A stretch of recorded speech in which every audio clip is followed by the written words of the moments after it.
एक बार की बात है, एक जवान बौद्ध भिक्षु अपने मन में उठने वाले नकारात्मक विचारों से बहुत परेशान था। ना चाहते हुए भी उसके मन में तरह तरह के गलत विचार आते रहते। उसका स्वभाव भी काफी चिड़चिड़ा हो गया था। वह बात बात पर गुस्सा हो जाता, दूसरों के प्रति जलन और नफरत की भावना रखता, लोगों की बुराई करता और अपने मन में तरह तरह की नकारात्मक कल्पनाएं करता। वह अपनी इन सब बुरी आदतों से बहुत परेशान हो चुका था। उसने बहुत से तरीके आजमाए, बहुत प्रयास किया अपने अंदर के इन बुरे विचारों को खत्म करने का, लेकिन कोई भी तरीका काम नहीं कर रहा था। अंततः एक दिन परेशान होकर उसने अपने गुरु के पास जाने का निर्णय किया। गुरु एक बहुत ही बुद्धिमान और आत्मज्ञानी व्यक्ति थे। जवान भिक्षु ने गुरु से पूछा, गुरुदेव, मैं अपने मन से इन नकारात्मक विचारों को कैसे खत्म कर सकता हूँ? गुरु ने उत्तर देते हुए कहा, नकारात्मक विचार बादलों की तरह होते हैं जो कि साफ आसमान को धुंधला बना देते हैं। अगर तुम्हें साफ आसमान देखना है तो पहले इन बादलों को हटाना पड़ेगा। ठीक इसी प्रकार अगर तुम अपने दिमाग से नकारात्मक विचारों को खत्म करना चाहते हो तो सबसे पहले तुम्हें इन नकारात्मक विचारों के मूल कारणों को पहचानना और उन्हें नष्ट करना पड़ेगा। जवान भिक्षु को गुरु की यह बात ठीक से समझ नहीं आई तो उसने गुरु से इसे थोड़ा विस्तार से समझाने का आग्रह किया। तब गुरु ने शिष्य को एक कहानी सुनानी शुरू की। एक बार एक व्यक्ति जंगल से गुजर रहा था। तभी उसे रास्ते पर एक सर्प दिखाई पड़ा। सर्प को देखते ही वह व्यक्ति डर गया और वहां से भागने लगा। जैसे ही वह दौड़ा, उसका पैर एक पत्थर से टकरा गया और वह वहीं गिर पड़ा। उसने खुद को बुरी तरह घायल कर लिया था। जब वह उठा और पीछे मुड़कर देखा तो पाया कि वहां कोई सर्प नहीं बल्कि सर्प के आकार की एक लकड़ी थी जो कि रास्ते पर पड़ी हुई थी।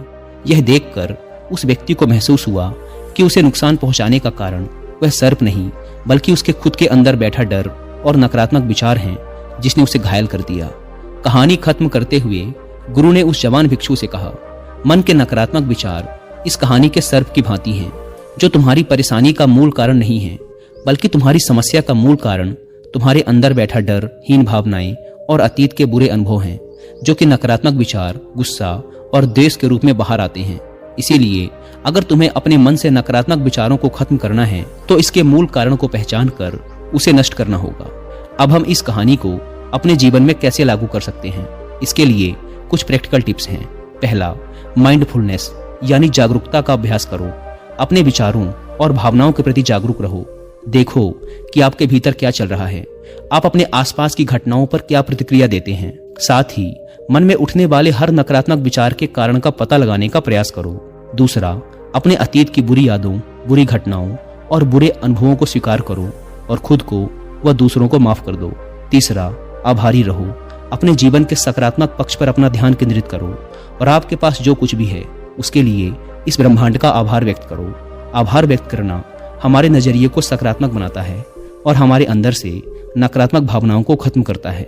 चौथा, दयालु बनो, खुद के प्रति भी और दूसरों के प्रति भी, क्योंकि नकारात्मक विचार अक्सर अंदर ही अंदर खुद की बुराई और तुलना करने से पैदा होते हैं।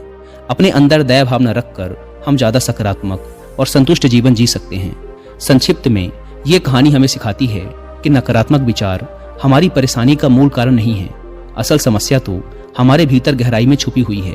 इन विचारों के मूल कारणों को पहचान कर हम इन विचारों को अपने दिमाग से निकालना शुरू कर सकते हैं और एक ज्यादा खुशहाल व शांति से भरा जीवन जी सकते हैं। याद रहे, कहानी के सर्प की भांति हमारे ज्यादातर नकारात्मक विचार भी सिर्फ भ्रम मात्र हैं जिन्हें हम अपने मन में पैदा करते रहते हैं। धन्यवाद।